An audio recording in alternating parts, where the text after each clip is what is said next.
ต่อไปนี่เราจะขอเว้าเรื่องประวัติของเมืองเฟืองเป็นย่อๆเนาะให้ลูกฟังตามที่พอฮู้เมืองเฟืองนี่เป็นเมืองกลางเคือง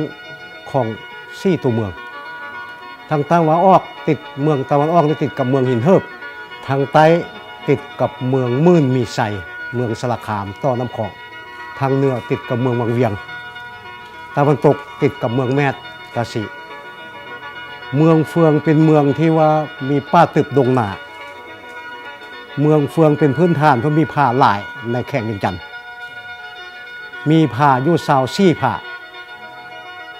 แต่เป็นผ้าที่สำคัญศักดิ์สิทธิ์ที่ภาครัฐเพิ่นเป็นที่ห่วงห้ามบ่ให้ไปขุดค้นห้ามบ่ให้ไปจุดระเบิดไปเอามาหินมาเฮ็ดปูนเข้ามีอยู่8ผ้ามีผ้าท่อนอกคำผ้าตึงผ้าเหลืองแล้วก็ผ้าดินกี้สีมังผ้านกกบผ้าฤาษีผ้าหลวงทำแอ่นผ้าแทอยู่ออกนี้ไปประมาณ18 กิโลเมตรอยู่วัดบ้านโนนเป็นวัดที่ใหญ่ลูกไปเห็นแล้วบ่ตัวนั้นล่ะตัวนั้นเมืองเฟืองนี่แม่นคนเบื้องต้นทบิดแม่นอุปยกมาจากเมืองเชียงคอมาที่ภาคเหนือของลาวแข่งของพันเพราะว่ามาค้นคว้าได้ตามที่ว่าขุดค้นในธาตุของผาท่อนอกคำนี้แม่นเมืองเฟืองนี่มาก้นหมู่แม่นบ้าน30,000กับเมืองเฟืองบ้านดอนนาแข่งนามนมาสมัยพร้อมบ้านกกซานบ้านกกซานแล้วก็บ้านผาตังเป็นคนไทยพวนจืดพร้อมกับไทยซ้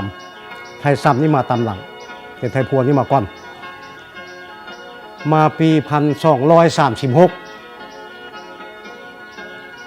ปี 1236 แม่นมาตั้งอยู่บ้านเมืองเฟืองบ้าน30,000แล้วมีนาซืบนาไผ่นาสิงนาสวงนาทำนาหลับนาแคนางาดอยู่บ้านนาดีอันนี้ข้าเจ้าบริเฮ็ดเมืองเฮ็ดฝ่ายเอาน้ำห้วยมาเป็นนา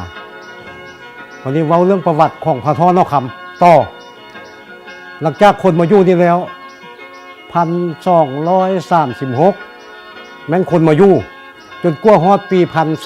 1376 แม่นพวกนี้มาแต่ภาคใต้ของลาวพวกนี้แม่นคาดักแดคาหูตื้อแม่นเป็นเผ่าคาทางยิงด้วยทรายแม่นบ่สูบยาแม่นเคี้ยวมากดังนั้นเมื่อคนมานี่มาแล้วแม่นมาเดือน3มาปี 1376 นี้แล้วมาเอาเฟืองอยู่นาเงินนาสิงนาซืบนาไผ่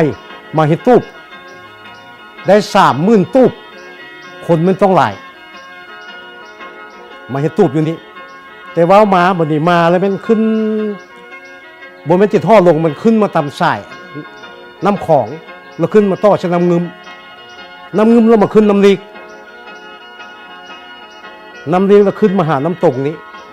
แต่สมัยนั้นแม่น้ำตกนี่บ่ทันมีซื้อว่าคำว่าที่เห็นนอกคำแล้วคอจับตรงแปลว่าหมอเสิร์ฟลูกคางนี่คันทึกตรงแล้วมันจะมาทึกคันลงว่างจะบ่ทึกสิแล้วบางทีจับตรงแล้วมันทึกแล้วมาเห็นนอกคำแท้ๆจังว่าห้องน้ำตรงน้ำลีกคันชื่อมันตะกี้กับบ่แม่นน้ำลีกแม่นนะบ่แม่นน้ำลีกจักเลขที่13ดังนั้นจึงมาเสียอยู่หินเหิบนี้มันมาแต่ไกลๆที่เมืองกะสีพุ่นยังมาเสียบนนี้ไปเอามาพาดเลขที่13น้ำลีกเป็นยอดของมันอยู่เมืองกะสีในสมัยนั้นแม่นน้ำซองนี่ก็บอกแม่นน้ำซองแม่นน้ำซองแม่นจับเอาเจ้าอนุใส่ซองไทยมันจับได้แล้วมันเจ้าน้อยเมืองพวนเป็นผู้เอาจับเจ้าอนุนี่ใส่ซองมาแล้วมาออกวังเวียงแล้วจังมาขึ้นมานี้มาภูท่าขานในที่เพิ่นของภูท่าขานที่จริงแม่นภูท่ายขานห้ามเจ้าอนุมาแล้วไม่ขานหักจังมาเปลี่ยนว่าเป็นภูท่าขานแล้วมานี่เกี้ยวไปนี่ไปออกไปหาของข้ามไปหาไทยกับเจ้าลัดมานี้สมัยเอาเจ้าฟงงุ้มไปนี่อันที่เจ้าอนุวงศ์เจ้าอนุวงศ์เจ้าฟงงุ้มแล้วเขาจังมีชื่อว่าเป็นน้ำซองเป็นเมืองซองมาเปลี่ยนเมืองซองเป็นเมืองวังเวียง เมืองเฟือง เป็นเมืองที่บ่อึดบ่ยากบ่อึดเขายากป่าป่าไม้ตึบดงหนาป่ามีกินเขามีกินวันนี้เว้าต่อเรื่องคนมาปองอนอกคำมาแล้วมาเฮ็ดตูบทั่วหมด30,000ตูบคันว่าเฮาเอา2คูณก็เป็นต้องเป็นกายแล้วตูบนึงมันต้องมีนอน2คนวันนี้คนแล้วมาคาดเฮ็ดคือครั้งบังไฟนี้คาดไปนี่ของห้องนาดุ้งเฮ็ดคันดุ้งขึ้นไปในไม้มันมีลายเนาะคาดขึ้นไปว่าก็ทำบินนี่ก็ว่าข้อไปผัดไปสงไปเบิ้งวันนี้ไปเห็นแล้วมันโมเมนต์เท่านั้นอยากใดอยากดีแล้วพูดจะเอาเหล็กชำใบไปสู่กับเจ้าเตรียมมาพอแหกแล้วเหล็กกันนะอันที่ไปผัดกันเดี๋ยวเอา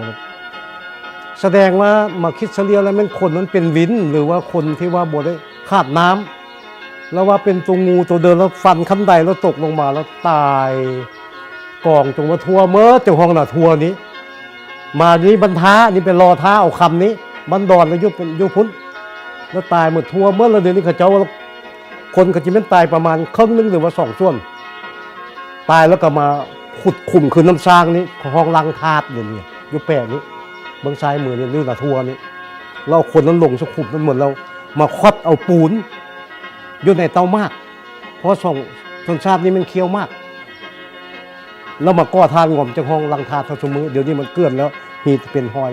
วงยู่อันนั้นแล้วอันนี้เป็นของที่ว่าเป็นคนที่มาปองนอกคำนี้ได้สูญเสียชีวิตจังมาใช้ซื้อว่า30,000 เมืองเฟืองที่จริงมัน30,000 ตูบเฟืองแล้วมาเปลี่ยนแล้วมันบกคักบอกมันบอกแล้วมัน30,000 เมืองเฟืองผ่าท่อนอกคำตัวนี้ผ่าตึงผ่าเรืองมันมี3ผ่าแต่ลูกก็จะเห็นว่ามันชุ่มเกินกับนอกมันคนเศร้านี้ดังนั้นเพิ่นจึงว่า30,000 ตูบเฟือง30,000 เมืองเฟืองตามประวัติมันเป็นคืนนั้นก็รถเขาเจ้ากระถอยทับคืนที่ตายจะย้ายไปเลยกระมูจักเลยแล้วก็มีตามประวัติได้เขียนไว้คืนนั้นว่าคนนี้เป็นคนมาแต่ภาคเหนือของลาวว่าซะอันก้อนนี้แล้วมันพายหมดแล้วยังแต่3 ครอบครัวที่นี่บ่ทันน้ำมู่แล้วอยู่บ้านน้ำไห้นี้แล้วมู่เราพายหมดสมัยเถิดไล่ไทยขวดเจ้าอนุเสียใส่ให้ไทยสมัยนั้นแล้วกวดพายหมดคนมาอยู่ไม่นี้เดี๋ยวนี้เป็นคนมาไม่หมดอันคนมึนเดิมแท้ๆแล้วมันหนีพายเมื่อในสมัยนั้นไปอยู่พุ่นชลบุรีฝั่งไทยเบื้องนั้นอยู่ชลบุรีอยู่มันเป็นยายหนีพายเลยเป็นไทยเมื่อเป็นไทยอีสานเมื่อเดี๋ยวนี้อยู่เมืองเฟืองมีอยู่3 เผ่ามีเผ่าลาวไทยพวนมีเผ่าไทยแดงพวกไทยแดงหนังขาวโบมีดำแต่ดูมั่นเห็นหัวเห็นส่วนการผลิตเก้งแล้วก็มีเผ่าขมุเฮาแล้วก็เหล่ามงเฮา